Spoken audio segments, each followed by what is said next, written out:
অন্ডাল থানার অন্তর্গত উখড়া কমিউনিটি হলে উখড়া আউটপোস্টের তরফে বাল্যবিবাহ মুক্ত অনুষ্ঠানের আয়োজন করা হয়। এ সময় শিয়া পিন্টু মুখার্জি বলেন, আপনারা সবাই জানেন বাল্যবিবাহ একটি আইনত অপরাধ। তারপরও অনেক জায়গায় এটা ঘটছে, এটা বন্ধ করতে আমাদের সবাইকে এগিয়ে আসতে হবে এবং এর প্রতিবাদ করতে হবে। অন্যদিকে সোনালী মণ্ডল বলেন, আমাদের আদিকাল থেকে বাল্যবিবাহ হয়ে আসছে এবং আমরা সবাই এখন তা বন্ধ করতে ব্যর্থ হচ্ছি। আমরা চাই ভারতে যত তাড়াতাড়ি সম্ভব বাল্যবিবাহের মতো অবৈধ প্রথার অবসান হোক। এ সময় উপস্থিত ছিলেন অন্ডাল ভিডিও, উখড়া পোস্টার আসে শিউলি মণ্ডল, জেলা পরিষদের সদস্য কৃষ্ণা ব্যানার্জি, উখড়া গ্রাম পঞ্চায়েতের প্রধান মিনা কুল, ডেপুটি হেড চরণ সাইগল, সমাজসেবক রাজু মুখার্জি এবং ছোড়া গ্রাম পঞ্চায়েতের প্রধান রামচরিত পাসওয়ান প্রমুখ উপস্থিত ছিলেন। অন্ডাল থেকে জিজ্ঞাসা রিপোর্ট নিয়েছে।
আমরা একটা এটা চাইল্ড ম্যারেজ বা বাল্য বিবাহ, এটা তো একটা মহৎ কাজ।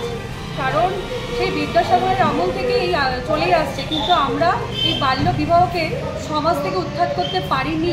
তা সেই আজকে আমরা চেয়েছি প্রশাসন থেকে এবং সরকার থেকে, সেন্ট্রাল গভর্নমেন্ট, সবাই আমরা সমাজের যারা সমাজজীবী মানুষ, সামাজিক মানুষ, আমরা চাইছি এই বাল্যবিবাহের মতন একটা অভিশাপকে আমরা সমাজ থেকে দূর করতে। তাই এসেছে এই অন্ডাল ব্লকের উখড়া কমিউনিটি হলে প্রশাসনের সহযোগিতায়, আমাদের বাপু এনজিওর সহায়তে। তা আমি বাপু এনজিওরই একজন সহকর্মী, আমার সাথে আছেন আরেকজন এখানকার আরেকজন সহকর্মী আছেন, ম্যাডাম আছেন সুমিতা ম্যাডাম। বাল্যবিবাহ ভীষণভাবে দরকার। তা এখনকার যে ছেলেমেয়েরা বেশিরভাগ হচ্ছে কি 18-র নিচে মেয়েরা ভীষণভাবে পালিয়ে যাচ্ছে, পালিয়ে গিয়ে বিয়ে করছে। এবং এই যে কেন পালিয়ে যাচ্ছে, কারণ তাদের মধ্যে সেই অ্যাওয়ারনেসটা নেই। তারা জানে না যে আইনটা, তারা জানে না যে পালিয়ে গেলে, বিয়ে করলে সেই বিয়েটা যে আইনত স্বীকৃতি পায় না, সেটা এদের মধ্যে সেটা এখনও অজ্ঞ হয়ে আছে। তাই আমরা সবাই এসেছি এই যে অ্যাওয়ারনেসটা করতে, কারণ এটা ভীষণ দরকার। যদি আমরা পৌঁছাতে পারি, একটা বাচ্চাও, আমার 10টা বাচ্চা থেকে যদি 5টা বাচ্চাকে আমি বিয়ে আটকাতে পারি, এটা হচ্ছে আমাদের বাপু থেকে এবং আমাদের প্রশাসন থেকে খুবই সাকসেস। যেটা আমি বাকি এতে ব্লক, কাকসা ব্লক এবং দুর্গাপুর ফরিদপুর ব্লকে করেছি। অনেকগুলো ছেলে মেয়েকে স্কুলে পাঠিয়েছি, মাধ্যমিক দিয়েছে, আমাকে তাদের বাবুকে তারা জানিয়েছে, কৃতজ্ঞতা জানিয়েছে এই সহযোগিতা।